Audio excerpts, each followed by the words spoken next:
Projectile motion sounds like something really complex. Let's see what it actually is. Before coming on what projectile motion is, let me ask you a small question. Assuming you are having a pen in your hand, what will happen if you throw your pen upwards? It will go upwards, right? To add more, it will go up, eventually slow down, and finally start coming down. I'll ask you one more question.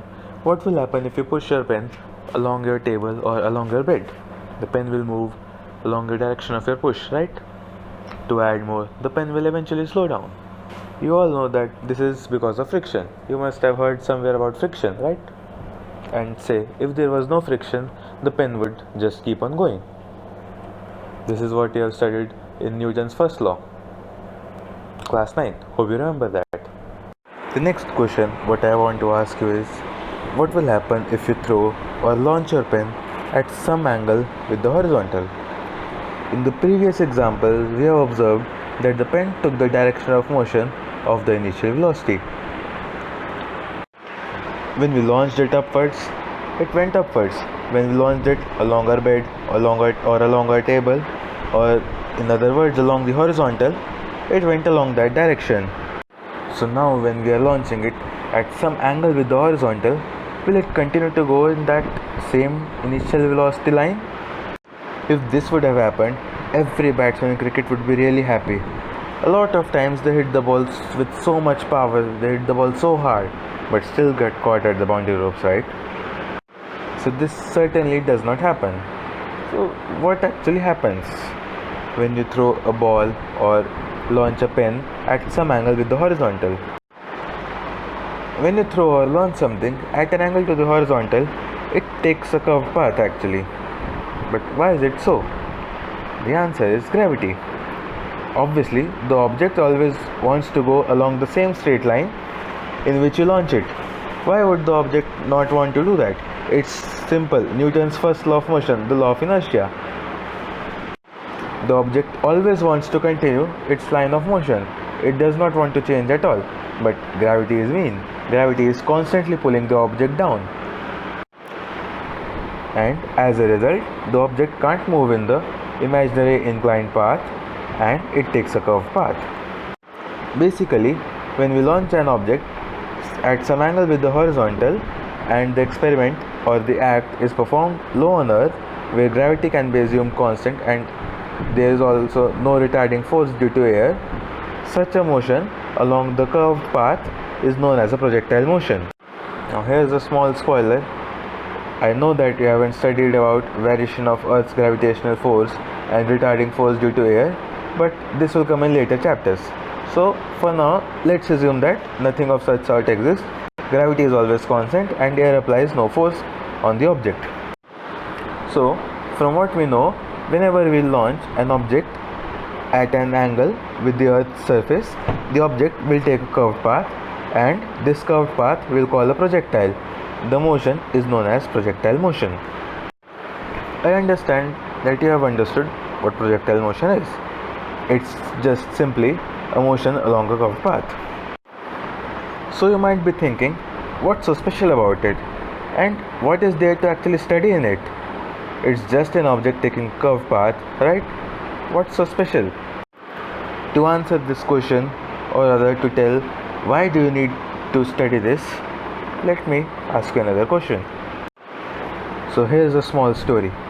Imagine you are in a war field and you have to shoot arrows at the opposition or your enemy. Imagine you are the great Bahubali and the enemies, the Kalkya army, is approaching you at a speed, let's say 5 meters per second. You will ask me, how do I know the speed at which the enemy is approaching? So that's not pretty complex.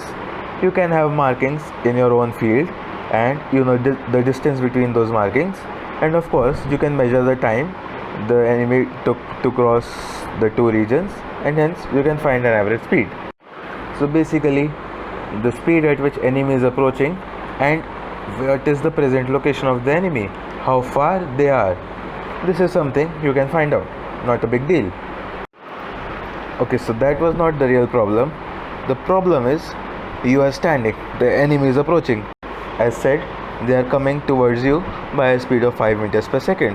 Now, you, the great Bahubali, you have to shoot an arrow and kill the enemy. So the problem here is, you want to know at what time should you launch the arrow, at what angle with the horizontal should you launch it, and how much should you pull the string back.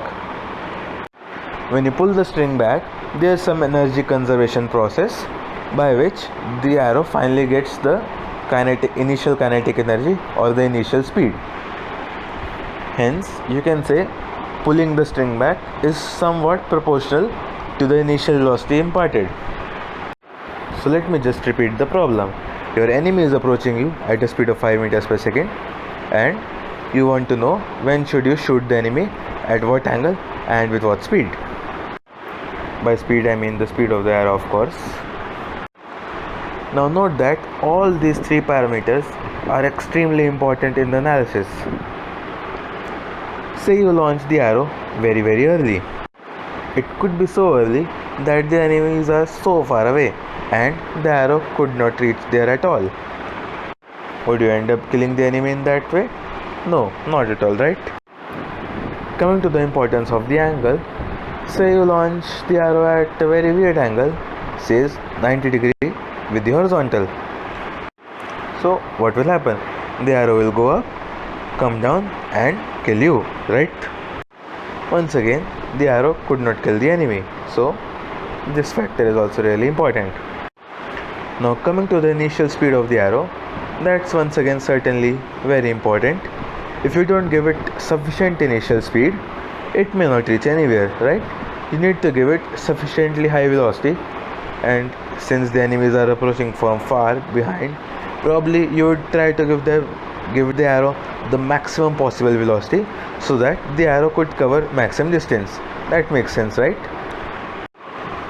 So you see how complicated it is to take an arrow, shoot it to kill the enemy, right? To find answers to such questions, you need to study this in depth. Okay, so to begin, let's simplify the problem a bit. Let's assume that the enemies are phased, say 100 meters away, and they say, okay, we are waiting here, you aim your shot and kill me or kill us. So basically the enemies are stopped now, they are 100 meters away, and let's say you know that the maximum initial velocity which you can impart to the arrow is 20 meters per second. Of course you can't pull the string back infinitely and you can provide infinite velocity to the arrow. There is of course a limit, and let's say that limit to the initial velocity is 20 meters per second. So the question here I want to ask is, with the enemy 100 meters away and with an initial launching speed of 20 meters per second, can you shoot the enemy? If yes, then at what angle should you launch the arrow? So that's the question. I'll repeat it once again for your convenience. The enemy is 100 meters away and you can launch the arrow at a maximum speed of 20 meters per second. The question is, would you be able to shoot the enemy? If you would be able to shoot the enemy, then at what angle would you launch the arrow?